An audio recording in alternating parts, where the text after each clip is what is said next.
Buonasera, è con grande entusiasmo che vorrei parlarvi del torneo di Eisen 2v2 andato in onda il 14 gennaio sul Twitch del Duelist Network. Andando direttamente al punto, perché spero che vi concentrerete più sulle fight. Il torneo è stato ospitato su Simlescope e quindi questo prevedeva alcune questioni. Il punto è che in Simlescope non funzionano i Colossei, quindi è stato scritto uno script apposta per permettere ai giocatori di poterli accedere e di potervi respawnare all'interno. Grazie anche agli QI che ha creato apposta la possibilità di poter avere i colori anche per i team per permettere allo spettatore di poter seguire il torneo facilmente. Il Colosseo non funzionando in maniera convenzionale, ovviamente il timer è artificiale, quindi parte comunque con i 5 minuti. Quello che avviene è che dal momento in cui si ritrovano allo zero, in un pareggio, parte l'overtime e chi si prende la kill che avviene dopo si prende il round stesso. Questo va molto a beneficio di chi è in grado durante quei 5 minuti, tra anche una morte e l'altra, di sapersi gestire molto bene le Estus. Allora, il ruleset di Eisenwave è uno sicuramente dei più controversi e io farò una fortissima missione di giudizio, andando comunque a spiegare il perché ovviamente di alcune scelte. Arena Colosseo per le pilastri 125. Su Seamless è possibile comunque utilizzare le Great Rune.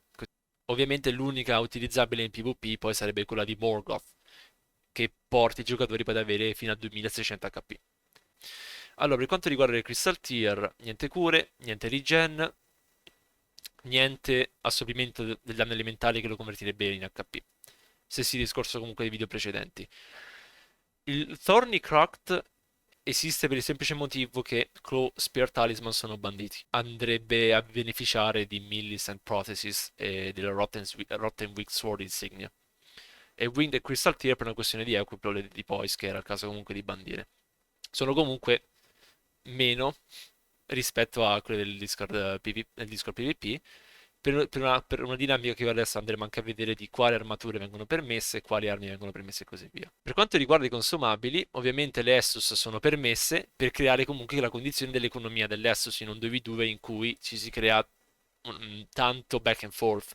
Non è un 2 1 contro 1, è un baitare l'avversario continuamente, a volte attaccando per primo baitando l'avversario che serve a baitare il tuo compagno a fare qualcos'altro. E, e questo è importante sia nel momento in cui si aggredisce verso il centro, sia anche quando si deve fare economia dell'Essus in cui uno dei due non diventa disponibile per potersi curare per quei pochi secondi in cui viene l'animazione dell'Essus. Il Balash's Blessing no, perché si potrebbe tranquillamente arrivare a 255 di poise, così. Lollipop Joy Deliver no, perché è buggato. Il Fandag non è permesso in relazione a quanta poise poi comunque è permessa nel torneo, per cui non è necessario doverla abbassare tirando i coltelli. E neanche le Glintstone Scrap per evitare comunque dei continui chase down. Allora, sull'uplifting aromatic c'è da dire qualcosina. Il ban è giustificato dal momento in cui avviene una dinamica che è molto fondamentale in uno skills di un giocatore 2v2, ovvero quella di saper gankare. Dal momento in cui uno dei due di un team muore, l'altro non deve ingaggiare per nessun motivo, perché verrà gankato. Gli avversari cambieranno armi, cambieranno strategia, diventeranno ultra aggressivi per cercare di finirlo in quel contesto il più velocemente possibile, perché non deve respawnare l'avversario in grado di poterlo aiutare.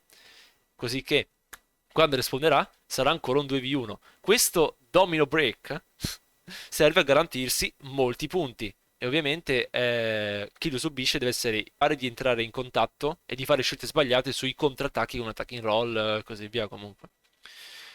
Poi, allora quindi quello che avviene è che l'uplifting aromatic, che tra l'altro è bandito anche perché la cosa più convenzionale comunque per romperla sarebbero proprio i fan dagger, che in 2v1 si butta, si lancia l'uplifting aromatic, che gli dà comunque un bonus di attacco e difesa. Per cui comunque in 1v2 è difficile comunque da gestire perché serve poi comunque anche danno in più. E quindi è una scelta che servì anche per evitare di andare a beneficio in una situazione in cui già lo era. Perché essere in 2v1 sarà Shard per permettere l'economia anche del mana. Adesso, ban sulle armature. In questo torneo, che ricordo un contesto privato, sono state bandite armature, o meglio, una totalità di armature che permetterebbe di arrivare a sopra 57 di poise. Motivo generale, permettere comunque anche di stocchiare a due mani di non, cioè di poter stannare. Per cui appunto richiederebbe le 58 per poter subire un colpo indenne per lo stagger. Quindi con 57 anche gli stocchi a due mani possono stannare. E questo serve a evitare di potersi tankare gli stocchi a una mano. Per cui appunto ne servirebbero 58 poise. In questa maniera a due mani sono banditi, a una mano comunque non te li puoi tankare. Royal Remains per evitare delle Cockroach Mode, Briar per evitare Aim Punch, Mushroom Crown e White Mask, perché comunque è un contesto di EU Tuna, e quindi le build status comunque sono molto forti. E quindi per evitare di buffare anche il proprio compagno, sì, lo status ovviamente è permesso, ma sono evitati gli elmi e mi sembra anche i talismani che vanno a giovare questo tipo di build. Ban, siccome tutto stanno, ovviamente quelli che hanno super range sono bandite, quindi Nagakiba, che è un fortissimo moveset in 2v2 per il Jumping L1, Lance Hit, Spinning Slash, anche comunque gli R1, Crouch L1 e così via. Malenia's Hand per l'Hyper Armor, Moonbill, non commento. Icon Shield, per evitare comunque regen, una regen comunque esagerata. Anche poi gli status sulle armi melee, che sono più facili da proccare, essendo comunque questo un contesto anche comunque in latenza e in 2v1 garantirebbero in un momento di aggressione una fortissima win. Poi, move bans, light roll, perché oblitera il 90% di moveset su chi è in grado di saperlo fare, anche perché ovviamente PS Spears non sono permesse. Quindi ovviamente bandendo il light roll, o meglio, bandendo le PS Spears è necessario anche comunque bandire il light roll. Poi, siccome lo Shieldpoke non è come quello di S3 che ha i frame sulla difesa comunque dell'arma ma sullo scudo, non è possibile farlo con le lance o con gli stocchi pesanti. Sono bandite tutte, poi le spade lunghe in power stance, escluse eh, tutte quelle che andrebbero in combinazione con l'ornamental, con la sua rostrina e tutte quelle che vanno in combinazione con la Cane Sword. Quindi è possibile avere una Coded e una Cane, non è possibile averle entrambe. Bandite PSGS e bandite PS Spears. Ricordi i talismani? Allora, Crucible Fire Talisman per comunque i frame di roll, che le Utuna si notano ancora di più. Talismani che darebbero danno in più a beneficio di, o meglio, a beneficio di armi in un contesto in cui si usano armature che sono più deboli. Perché se si arriva al 56 di poison è necessario usare quelli che sono un pochino più deboli. E quindi talismani che vanno a influenzare direttamente il danno, senza comunque un counterplay, ovviamente era il caso comunque di toglierli. Stesso discorso ovviamente per Spear e Claw, e poi per Blood and Wrath Exaltation, per beneficio comunque degli status in Eutuna. E in un 2v1 quanto comunque facilmente si possono bloccare e si possono usare per buffare entrambi i team. Allora, sulla Show 4, Quickstep Prolong Step, Determination Royal Light Resolve, per gli stessi discorsi citati, Endure Oath of Vengeance, Raptor of the Mist, bandito, perché il punto è che permettendo Raptor a armi come HTS, che in quel caso stannerebbero anche al primo colpo, si creerebbe un'arma che ha già comunque un moveset ottimo, ottimissimo in questo contesto, di avere un vantaggio comunque ancora di più. E anche tutte le armi che comunque la potrebbero utilizzare in Eutuna con come chi riceve è un pochino avvantaggiato sulla difesa quando si tratta di dover rollare o scappare in alcuni contesti, magari il roll più Raptor of the Mist ovviamente diventa un pochino più forte quando si tratta di latenza. Loretta Slash per un fatto comunque di frame di Hyper Armor, Storm Stomp e Flaming Strike perché sarebbero comunque delle hit garantite in contesti di blow poise come questo, e Barricade Shield per evitare a scudi medi di potersi tankare più del dovuto. Sulle spell sono bandite le body buff e sono bandite quelle che comunque restaurano HP di ogni tipo, perché non ho visto durante il torneo né regen né altro. Tutto qua. Terremo in considerazione i POV di Emilia e Lino. Emilia è colei dietro il web app tool del frame data e del character planner, nonché beta tester per il lato PvP di simile scope, cui ha spinto per l'utilizzo di quest'ultimo in tornei. Lino invece, vabbè, ovviamente anche lato tecnico di Eldenring PvP del Duelist Team Network. Lino invece è un giocatore storico di Dark Souls 3, distinto invasore, distinto ganker, anche perché è una questione di serie anche di abilità, saper fare team play e tutto. Eh, che poi è stato davvero bravo nel corso degli anni a trasformare queste skill poi in tornei 2v2 su DS3, in cui anche lì ha avuto modo di distinguersi molto. Vedremo quelli che sono tre match e poi quello che sarà comunque il bronze match per il quarto posto. Mancherà solamente un match contro il Fiere Beven per il semplice motivo che hanno avuto problemi di connessione, script, quindi hanno preferito comunque dare un punto a Emilia e Lino direttamente. Per quanto riguarda i loro avversari, poi lascerò direttamente ai caster comunque parlare di loro. Questi sono tutti i giocatori che partecipano attivamente alle ladder e al corso comunque tutti gli eventi che il Festival of Combat ha portato durante tutto il 2022. Il VOD intero ovviamente lo metterò in descrizione e io vi consiglio ovviamente di andare a recuperare comunque tutti i match. Eh, Nel caso comunque dei vincitori, di anche la propria POV sul canale di Silovski stesso. Detto, detto questo, non credo di aver bisogno di dire altro. The shorter ones, you are allowed to have the other one be whatever you want, but we are going to crack on, ladies and gentlemen. Sorry, and Skiffin on the far right corner, Lino and Emilia in the near one. Dante, give us the count in. It starts. Oh, it's already started. I don't know. I don't know how that works. Just go in there. They lost 5 seconds. And there it's we all go. Right. They buffed up. They're all in. We are going to see the glintstone explosions come out. Nothing for it. Frostpots come out. Not going to land any of them. Oh, Little pew-pews in the back there on the side of Emilia. Anchors then at the top. They have been split up. We are going to see Star Shower come out. Rolling out now is the side of Emilia. Of course, Lino keeping in there, giving a reason for everyone to be worried. We are, of course, going to see the large glintstone phalanx come out there. Out comes the rolls, not quite able to land on either of them. The curve sword here on the side of Skiffin, keeping that pressure. So I was sorry. Keeping up, both of them very coordinated, both of them playing super close. An awful lot of damage in the anchors though. Are we going to see, we're seeing that trademark movement here on the side of Sorriy, going for the anchors again, not quite able to land. Emilia peppering them from afar. Both Skiffin and Sorriy here, a little bit split up. We see that little bit of knitting, one looking after the other one, making sure that their back is clear, and that's what you want in a 2v2. This is going to be a very close match, I feel, Dante. Yeah, I mean, Emilia and Ketchup are doing really good. I mean, it's, I believe it's Ketchup with the anchors, right? Oh, that's going to be a first kill. Yeah, so Ketchup has the anchors, and Ketchup is basically being the protector to Emilia, it looks like, which is what you're supposed to do if you have a caster. And he's playing really well, using that pillar to block himself from the spells, which I love. I just love all of that, all the play. Good job not dying by the anchors, but the anchors are pretty tough. Obviously, they have much damage, but they are a little bit slow. They're a little easy to get away from, but that's why they can work decently in 2v2s, because people's aggro and people's eyes go elsewhere. Yeah, and for sure. Just get blasted. And the flame of the red mains then to take another one. Man. Really I love nice that in this mode. I love that. It's so good to blindside people, especially when both of these This is what you do. This is what you do right here.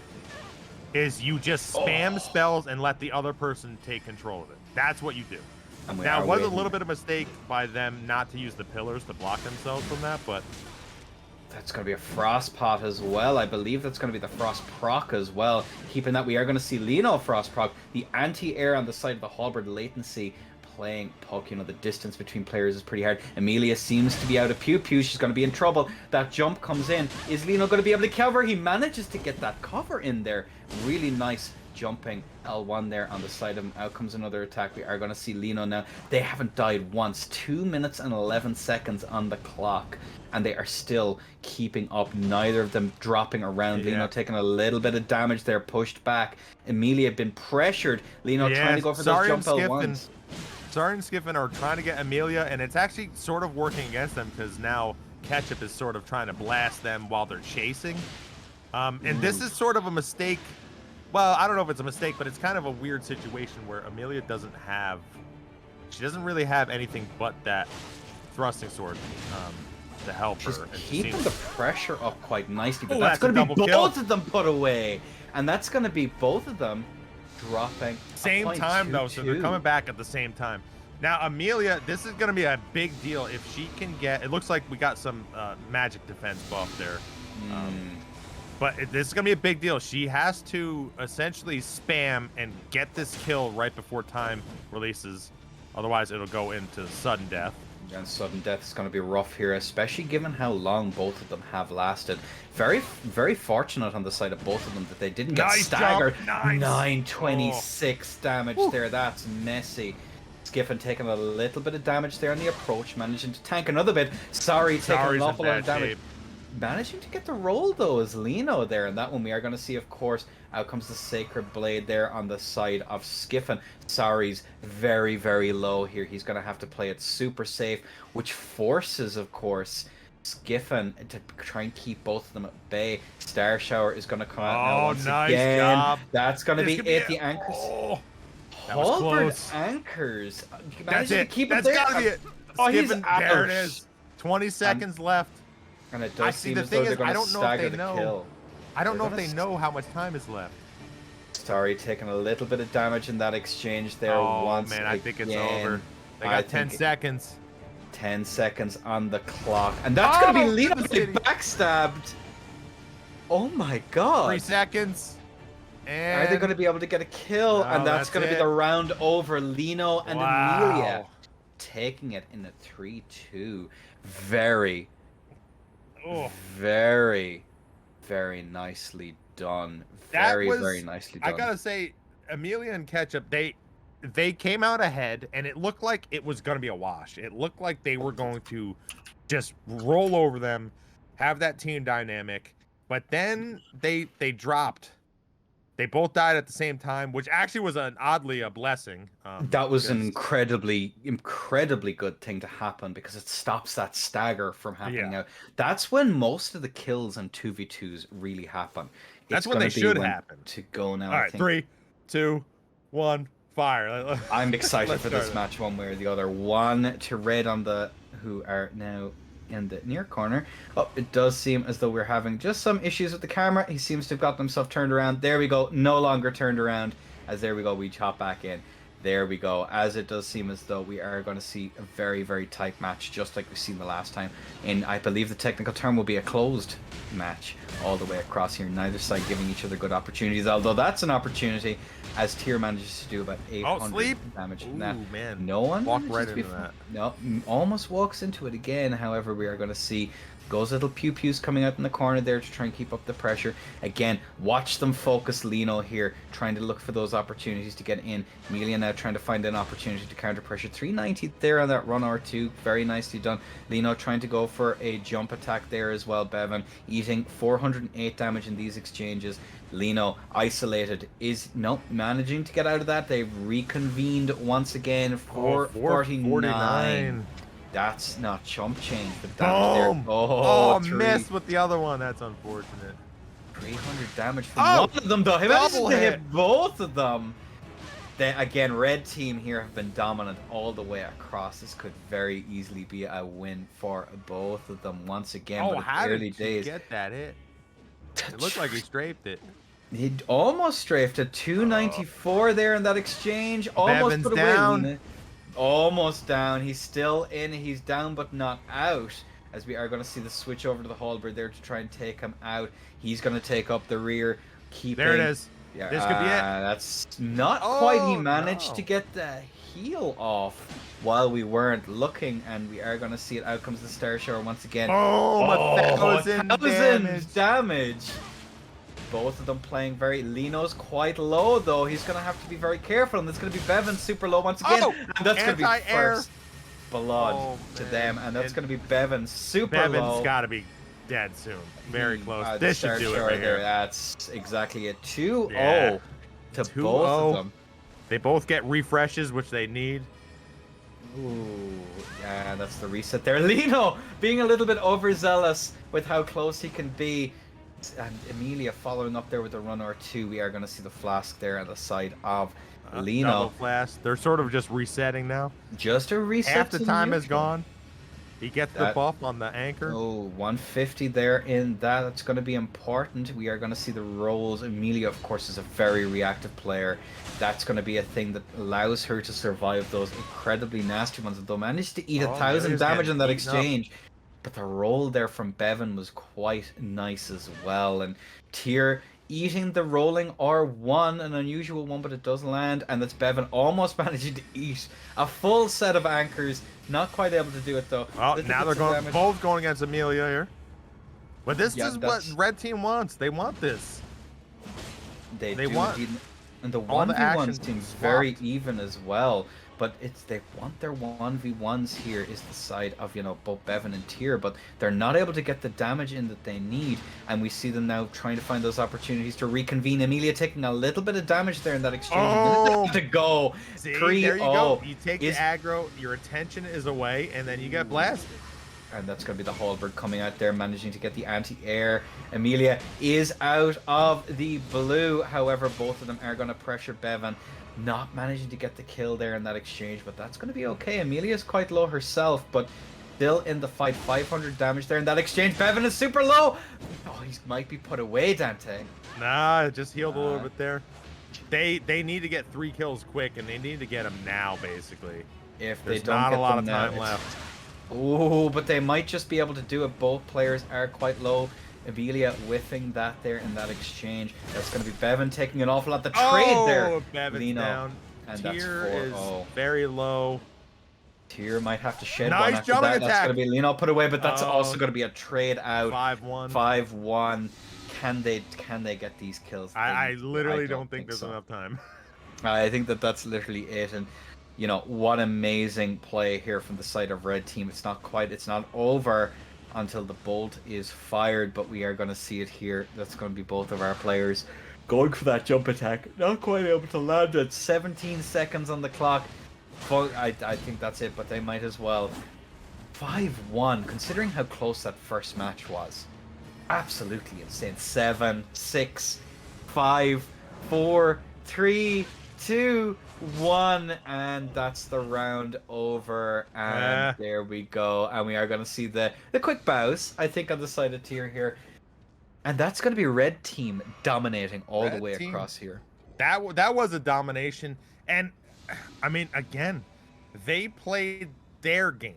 Yes. That was it. They played their strategy, and that was it. They did not waver from their strategy, which ultimately made them win. That's what they did. They got the 1,000 damage, like, counter hits from the anchors over and over.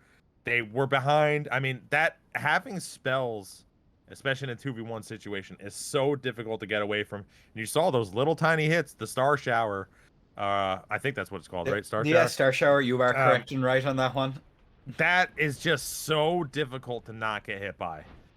I mean, the pillars are good, but only for so much, especially when you can just drop anchors on them. Fire. Kaboom! There we go. There we go. And we have both of our players. We are going to see the Cragblade once again here coming out on Lino. Emilia staying on much the same setup as before. Frosty and Sip in hot pursuit. This is where I'm curious if Emilia can deal with this type of pressure, because this is different. This is not the same as everyone else. They have a different type of pressure. The interrupts there that are going to come out, and the very static. Oh, out it comes. Are we going to see the full thing? And that's going to be a nice trade. Very, very nicely done, Lino. They have managed to link back up. The pressure that they're going up against, managing to hit him with the HTS. Emilia rolling out. Good situation. Oh, left-handed curve sword by blue team. I don't know who that is. Now that would be an off shear. He's going to be using that to build up bleed as quickly as is humanly possible. Emilia! Whoa, 1,000 damage on that spam. Absolutely stunning. We are going to see, of course, Lino here looking for that opportunity to get in there. R2 comes out and Emilia not quite able to land it. We are going to see the rock. Out it comes there. Frosty has had his tier proc there as well. 908 damage in that exchange. Both teams are battered and bruised here in this exchange, but Emilia's had. Here it goes. Now spells. They let her cast it freely. And that's going to be the tier proc there on the side of Sip as well.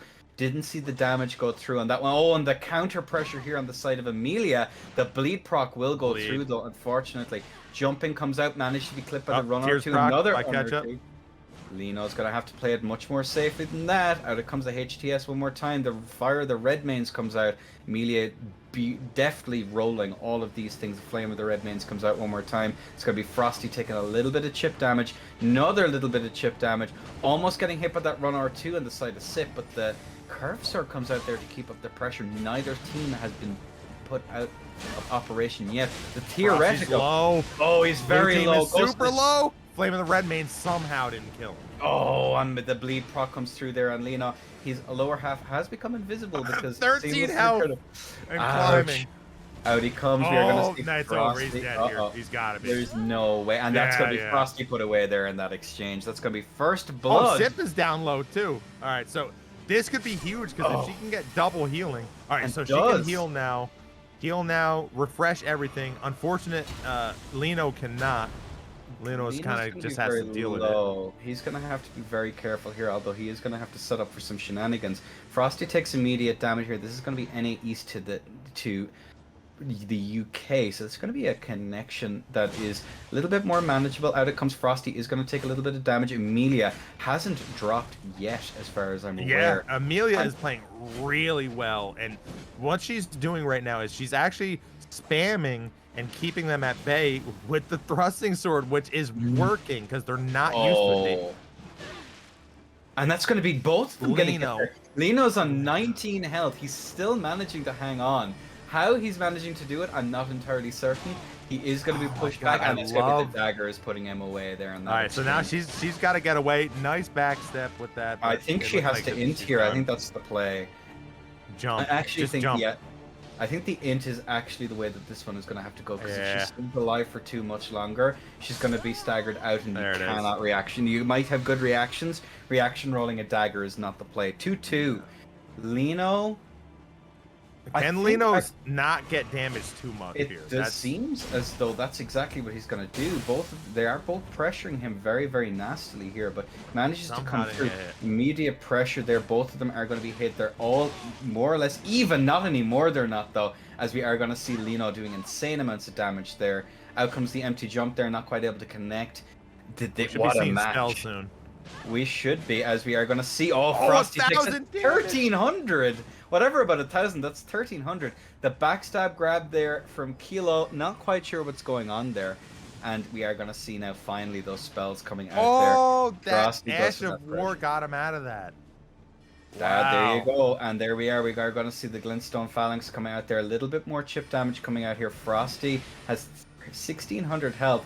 Managing to get another few hundred damage there, slowly but surely chipping them down. She's out of position. The run R2 was a little bit greedy. She gets away with it though. Forced back now is the side of Lino, but a red team has a clear advantage here. 12 seconds to go. Down to sudden death we go, ladies and gentlemen. However, Lino has taken an awful lot of damage. Out it comes there, the Star Shard. Run R2 comes out, managing to get away from their Duvia there. She is hit. She is going to be very, very close to that bleed proc, and I think that might tear skipper if she's not careful. Star Shower once again clipping for a little bit of extra damage. We are seeing Frosty here looking for an opportunity. We see him. He's looking for those Run R2s. Has to be careful though. Both of them trying to go in there for that damage. Emilia going for the counter pressure, not quite able to connect. So close all the way across. And the jump attack comes out. Oh, Lino's so low. He's looking for an opportunity. What are both of the players going to do there? Both teams are very, very low. We are going to see the slowly but surely chipping away at them. This is wild. Yeah, I mean, it's one jump attack from Lino can just turn this around. Sip can just die in one hit, basically. Yep, so we'll see if he can get a jump attack. Obviously, they're cognizant of that. It looks like the tears was proc there. Oh, Lino's so low. Jump attack, but he missed. Oh, he's so low. He's on his last legs. I don't even know. That's the dagger then to put it away, and that's going to be... That was so close. Barely pulling through. I wonder if blue team had sort of figured out that dynamic. I think the odd mistake they made there is that it seemed like they were getting punished when they were aggressive, which, you know, is usually the way the game works. But in this specific instance, when they allowed red team to maybe aggress a little bit, they were able to pull ahead, and they just pulled ahead just enough and attack that just the right time and to get the aggro, get the attention, get the free hits, so on and so forth. And they did it early on, and then it sort of slowed down later, and it wasn't able to happen. But we are ready. We're here. Count it down. On a 3, on a 2, on a 1. Ale. Kaboom. Out goes the bolt, and we are going to see both of our players going for the buffs.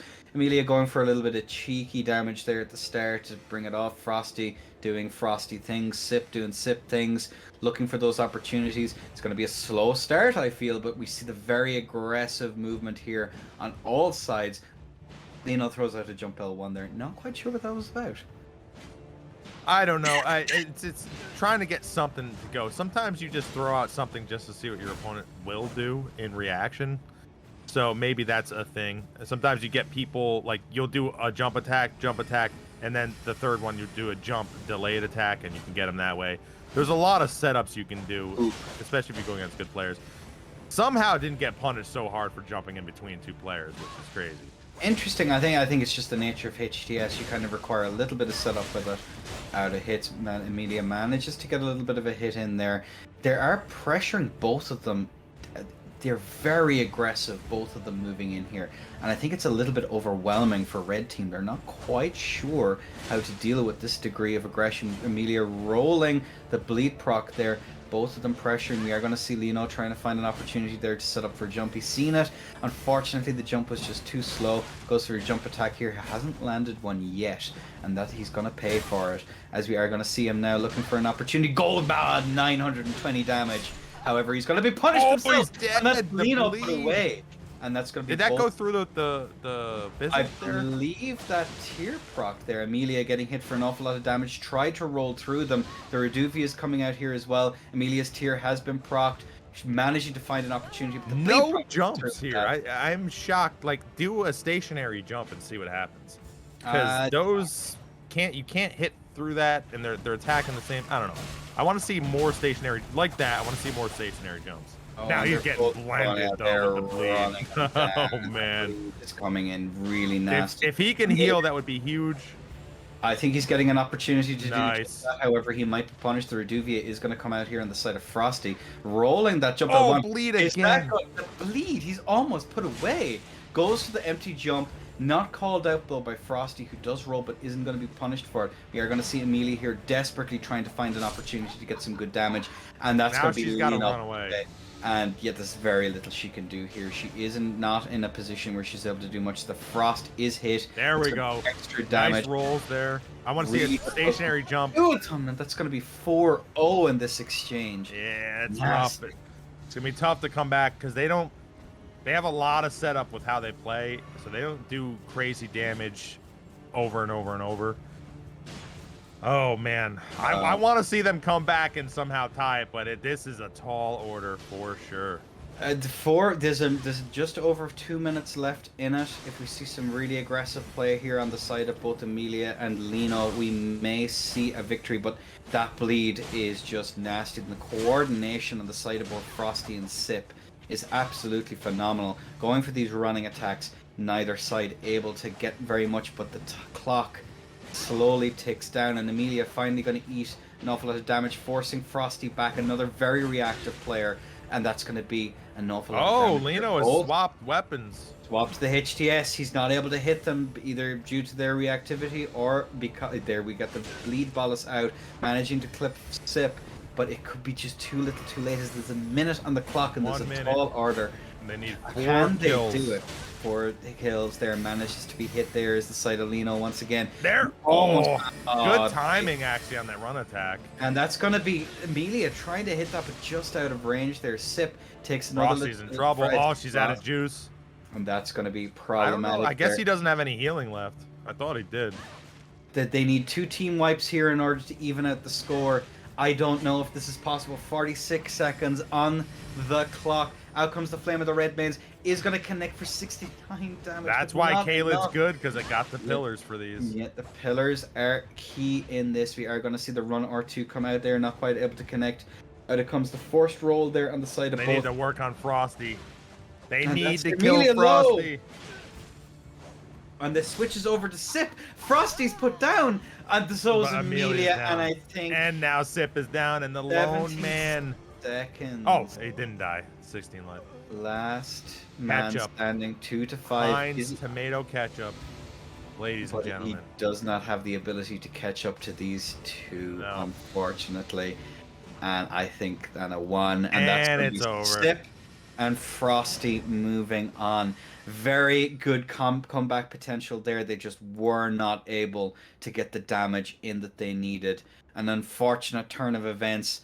Sip and Frosty moving on to the finals, but it's not over for Emilia and Lino, who will have the opportunity, ladies and gentlemen, to show their mettle on a 3, on a 2, on a 1. LA. All right, here we go. Boom. Let's shoot it up. There. We are, of course, going to see all of our players here going for their respective buffs all the way across the board. We are going to see, of course, the anchors back on Lino here. They're gonna play very carefully now all the way across, and I imagine what the play is here, much the same as before. Set up, force the aggression on the mage, and then use that opportunity. Oh, 911 damage. I can't be Oh, doing that's that, man. nasty. And Space Ranger swatted away here by a jump L1 as well. Emilia setting up there to try and punish the attempted punish. Beautiful coordination here on the side of both of the players. Out come the jump L1's not quite able to connect. We are going to see the attempted roll catch there. Emilia in a spot of bother, managing to get out. Lino taking a little bit of damage here as well, but I think all sides now have used their, I guess, the Estus, and that's going to be Lino now taking some that next range little lightning damage. bolt is good against Emilia, who's trying to get those pot shots. You're doing a And every- phenomenal job. again, Ahead strike down. again. Goes for the runner 2. 407. Again, 407 once Pop again. the tears right there. Oh, goes for the trade there, getting a little bit of extra damage in here across. Emilia going for the Star Shower there to get an extra little bit of damage. Lino setting up for those empty jumps there to try and threaten I like something. it. It's so threatening too. Even if he doesn't do anything, you're like, I don't want 900 damage. You just jump and you're scaring everybody. But you can Funny. see here the vultures are circling, looking for that in. We are going to see the... Oh, I like what he did there. Away. Looking for an opportunity, 1,000 damage though. Oh my god. That's what I'm saying. Like, and that's why the other team, Sip and Frosty, they kept the aggression, but also Placidusax comes out once again. We are going to see him poked away from far. Jump attack comes in and punishes that there. However, Emilia's taken a little bit of damage in that exchange herself. So I'm gonna. This is still remarkably even. I think they're probably about on par with each other, Yeah. but a bit of I a don't know where turnaround. the physic is on either of them right now. As far as I'm aware, only I believe Shieldpoke and Lino both have theirs, but Space and Emilia are without. At least what I can see visually, it remains to be seen. Out comes the halberd there to try and get that extra little bit of damage. Oh, Placidusax again! comes out once Can he again. protect him though? Can they? Gotta Though? be able That's to the protect. question. Out it comes 528 damage there. Is going to take a little bit in that exchange, and Space is on his. Oh, perfect That's timing, so man. taking an extra little bit of damage. Not really. Shieldpoke is playing solidly, and that's what the Dead. Emilia. I don't know how that hit. Didn't look like it had the range. Again, it's going to be Cali versus the EU, the only Californian left in the tournament so far. The rest did not quite make the cut, and Space Ranger is still I incredibly don't know what low. they're doing. They're not even trying to attack him. They are a bit worried about eating an Anchor's jump L1, I think, and I'm going to be honest with you, I can't necessarily blame them.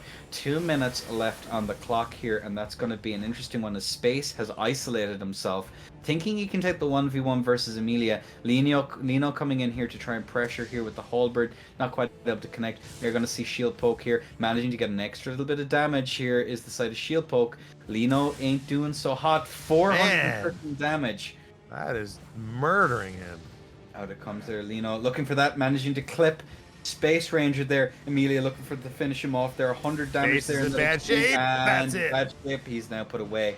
The score is 1-1. Shieldpoke has the 1,000 health left in that exchange. Yeah. It was actually better that he allowed Emilia to get that kill because now Lino can't replenish anything. Yeah, he's down. He's down low here in this exchange. Goes for the running attack. Is forcing the roll here. Emilia once again pressuring from unfair. Getting that hit though against space, which is going to be nice to start off the fight. As we are going to see now, what seems to be a little bit of a reset. All the players involved here are very, very low. Lino, most especially. It says his his tier is well gone at this stage. Well below tier. Managing, almost getting that frost proc though, which could have caused him trouble. He manages to just about space it. Yeah, I mean, Lino is trying to. The problem is their dynamic is. Ooh. Yeah, rip. Well, I was saying the issue there was that he's trying to play sort of the role of Emilia, but he can't do that. He doesn't have range. He doesn't have the ability to really do that. Oh, he hasn't used Flame of the Red Mains either, which he has, which he should use right here. Just throw it out there. Pretty good time. He manages to take 200 damage there in that exchange immediately. They only got 10 seconds, so they have to attack now. So Shieldpoke, whatever Shieldpoke is doing, they gotta go. They gotta go now. No, 4, 3 seconds. 3, 2, 1, and just out of range there, and that was close to sudden death, and they would have had that 2v1 advantage against Space Ranger, and it's possible they could have turned it around and win that, but that was close. I'm so curious as to how this one's going to go. Again, best of 5. First point is of course to space, and a 3 and a 2 and a 1. Allez. Let's do it. I think we're going to see a lot of the same. I don't think any strategies are really going to change too much. I thought it was really brilliant what the red team did against Emilia, essentially constantly calling down Zeus upon her and doing some damage so that she can't just free cast and get any type of aggression from blue side. Looking for those opportunities to get in. We are, of course, going to see Emilia getting a little bit of damage, however, is going to be punished. Matching out that punishment, though, is, of course, going to be Lino. We are going to see the single-coded here on the side of Space Ranger looking to get that high damage output. Even though he is limited to only having one of them, it's still something that's going to be worth keeping in mind, as we are going to see both of our players here. Again, the knitting is happening once again. They're going to make a beautiful sweater out of this, I think, Dante, come the end Lightning of it. bolts. I'm telling you, lightning bolts are like, I didn't expect them to be as used as they are, because when I fight against the lightning bolts, I just attack them. I attack them so that they can't do it, because I'm fine if it's a trade, because I should do more damage on a jump attack. So stuff like that's kind of interesting. Looking for those opportunities as well, like trying to punish. You have to kind of do it on prediction, managing to trade out the damage there that he's done to Emilia. Emilia's quite low here in this exchange. Tries to get a little bit of damage. Flame of the Red Mains come out, 577 damage. Not looking good though for blue team. Blue team is quite there's low. Emilia down. Nice, 3. See, because she's trying to cast, and they're doing the anti-cast tech. It's kind of interesting though, because it's working, and that's one of the biggest parts of their team dynamic right there. And now, of course, we have Lino, who's swapped from the anchors to I don't know, what is he using now? It seems that he's on what seems to be the HTS here. Okay. Finally gets Emilia back in, looking for that opportunity to counter pressure. Goes to the run R2, not quite able to make it. Space Ranger here on the, I believe it's your own favorite, the Cypher Pata, going there for the run FX, not quite able to make it. Goes to the trade. There is the side of Emilia. The halberd there has to be careful of those jump L1s on the bird. Almost as bad as getting hit with anchors. Not quite, but it's Lino's in bad shape. Lino's very low here. However, Emilia is going to be swatting them away. Lino is going to be pressured from afar using those. Managing tries to go for Placida stacks. Is going to get anti-aired though. Lino beautifully rolls that. Emilia goes for the pressure. Tries to find the opportunity to get it. And Lino gets hit by the laser beam. That's hilarious. I missed it. I didn't see it. Frickin' lasers have struck Dante from orbit. Incredible. And out it comes. Emilia here is going to be put away. Like 3-0 right now. 3-0 in favor. Let's see if Lino can survive this. Lino's in a spot of he's getting chewed my up goodness. and spat. Ouch. One stationary jump, please, just for me. You guys are killing me. Don't run away from two people who have good chasing weapons. It's crazy. And Emilia's in another jump. bit of a blender. You're killing me. Don't. Against the latency of Shieldpoke, given that he is going to be he lives very far away, and just the nature of the connections, a jump there is far too risky. Unfortunately, she's going to be anti-aired in the attempt. Well, so you it's very certainly rough. don't roll straight from 2 weapons that are good at straight. Yeah, it's kind of that's my issue. The issue that they're having though as well in that situation is that they really don't have many options, because the tracking on the weapons that they are using are quite good and different. So overextending a roll, and that's the cascading trouble that happened before is now happening here, and that's going to be Lino put around. Yeah, I mean, I guess it's true that there could be something that I don't know with the connection, because especially against a Cypher Potta and a lot of spears and halberds and things like that, you don't roll away straight away. It's a little confusing. Yeah, I mean, now it's offset killing, and I would like to see a jump. Nope. Oh, he did get a kill, on the scoreboard. 44 seconds to go, and I think it's a little bit too little, too late. Yeah, very, I think very it's rough. impossible now for them to even attempt. Out it comes. We are going to see the attempt to pressure there. Emilia going for the L1s. They're not quite able to connect. We are going to see space though, very low, and that's going to be another kill. 2-7, getting themselves back on the scoreboard. They do have an opportunity to get some good damage in, but let's see if they can make it. 20 seconds. They might be able to backstab another couple of hills. That's just insult to injury at that point. Goes to the running R2, is able to land it. The rot there on Lino is probably the play here. Again, 3, 2, 1, and Happy there we go. New Year! Oh, that's the wrong thing. It's 7-2. They're up 2-0. Red team against blue team.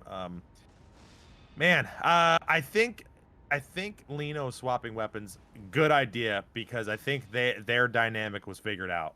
Yeah. And I think because that, swapping the weapons, trying to get away from that, trying to have a different game plan. The only issue I have with that is that I generally never like people swapping their game plan, because if you have to recalibrate yourself mid-match, that's much more difficult than to start it off with it in the beginning. So, boom. And out goes the bolt there. We are going to see now, switching back to the anchors is, of course, Ketchup Lino, also known as Mustard Lino. And we are going to see, of course, these frost pots come out here from neutral. Just both of them keeping an eye on Shieldpoke, who seems to have kick equipped, which is an interesting choice. Kind of curious. Is there any combos with kick? I don't know. Not that I'm aware of. Out comes the jump L1, not quite able to connect. Is going to be punished for the Cypher Patty. Listen, Space might be listening. He knows what you're a big fan of. That is 1,000 damage there, and that exchange goes for jump L1 once again. We are going to see a little bit of damage here, little bits of chip coming out here on the side of Emilia, keeping it up. Lino forced back once again. All of them afraid of Shieldpoke, and the amount of damage that he can output. Although here the anchors are the ones that you need to be careful. And then there you go. Out come the rolls here on the side of Emilia. Out come the anchors once more. Now able to get a little bit of damage. Out comes the pot there. They're much more of a back and forth. They are giving an awful lot of leeway to the red team at the side of the blues. They're playing very, very carefully, very respectfully. Looking for these opportunities. We are, of course, going to see Placidusax come out, and that's going to be space. Almost he's alive! What not for long, I'm afraid, as he is going to be put out. And now we are going to see the halberd standing, or once, maybe not the move, as we are going to see now Lino go for those run attacks on the halberd. That's going to be the tier proc. He is out now, going for these runs, resetting now that we are going to see Shieldpoke not wanting to overextend that pressure. The amount of damage that could be outputted there on the side of the straight swords is going to be messy. Kane straight sword in one hand, and I believe Coded's in the other. Yeah, I mean, it's one of these things that I don't know how much they're. When did he have the dual straight swords? He didn't have it the whole time, did he? Not. I thought he switched to something else, but I mean, I don't know if they're. Again, fatigue could play a role. I saw him in chat. Fatigue is important. Talking a little bit about a little bit of latency fatigue, actually, between everyone. It's a little bit different. So that definitely can happen where you're like, oh, this again? But, yeah. I mean, they're already up 2, and yeah, they could play a little bit lax. But, and then now they're stuck in the corner, and that's a bad position to be in. Goes to the run R2. Is going to be punished by the straight swords, waiting eagerly for them. Oh, lots of damage happening here. There's a lot going on in a very short amount of time. Force back now is the side. Out comes the Flame of the Red Mains. Could have set up there for a jump attack. Not quite able to do it though, as the Run R1 comes out here on the bird. Goes for it, and that's going to be Shieldpoke on Death's door. Is he going to be able to go away? I think that's a death if ever I saw it. And that's going to be... Oh, and the honor bow. Okay. So can Space survive here? They're not necessarily out yet, but it is going to be tough to come back here. Space is down low. He's about to have... comes, and there you go. That's Space down. And again, one mistake, one or two little mistakes can just make the world of difference. Shieldpoke now is stuck in the blender. Getting R2'd outcomes that there to try and keep up a little bit of damage. Oh my goodness. 509 there in that exchange. Wow. 200. Oh, that's nasty. 23 damage then to finish it out. And how he survived there was impressive, because I feel like most people would have just died. That was a lot of damage coming at him. Yep, there we go. Out it comes there. The jump attacks come out, not quite able to connect. We are going to see the jump L1 come out, and that's going to be... Oh, Shieldpoke is very, very low. Emilia be the finisher. That's the finish. A minute to go here in that exchange. Goes to the Run R2. We are going to see, of course, the anchors coming out here. Out it comes the Run R1. Is forced back once again, and that's going to be Lino put away. However, Emilia is going to be very low herself. Goes to these trades. Oh, nice. Are they going? They have 47 seconds to be able to drag this one back. It's possible. But It's they more gotta than kill possible. Lino immediately. They gotta kill him now before Emilia gets in. It is possible to go into sudden death here. They gotta go now. They gotta blend him. They need to keep that pressure up. 30 seconds on the clock. Emilia is back in world. Are we going to see the setup for the jump L1? No, we are going to see Emilia though tank a Cypher Path. I'm not entirely sure. He switched fists yet again. Back onto the straight swords. 876 damage there. Tries to go for it. They're playing very aggressive. They're 14 seconds on the clock. They can still force a tie if they play it well enough. Out comes the jump attack. Is going to miss. Tear proc there on the side of it. Tries to go for the jump attack. Not quite able to connect. 2, 1. And that's going to be it. 2, 1. Red team still in the lead. 3, 2, 1, go. Go. Hey, did you ever play Dark Souls 3 in this type of mode? I have seen other people do it. You know, Bayunits who's participated in these tournaments did have a reward once upon a time to be able to do this, and it's an interesting one. I'll give it that much. Yeah, and it's interesting to see the team dynamics and how they actually interact with each other, because you can really highlight the positioning and everything. Yeah. Obviously, in this arena, positioning isn't quite so important, other than how you interplay with your teammates. Out come the jump attacks, goes for the jump, not quite able to connect. We are going to see it. Out it comes, goes for a jump L1, not quite able to do it. Lino is going to take an awful lot of damage there. We are looking at the Run R2s come out. This is going to be an interesting one. We are going to see now coming in, getting that damage. We're going to see Shieldpoke take an awful lot of damage, but so's Emilia in this exchange here. Both of them returning there to neutral. Lino's taking a little bit of the pressure. Forced back though. Looking good there. Both players seem to be doing a fairly solid job. Out it comes Lino, forced back.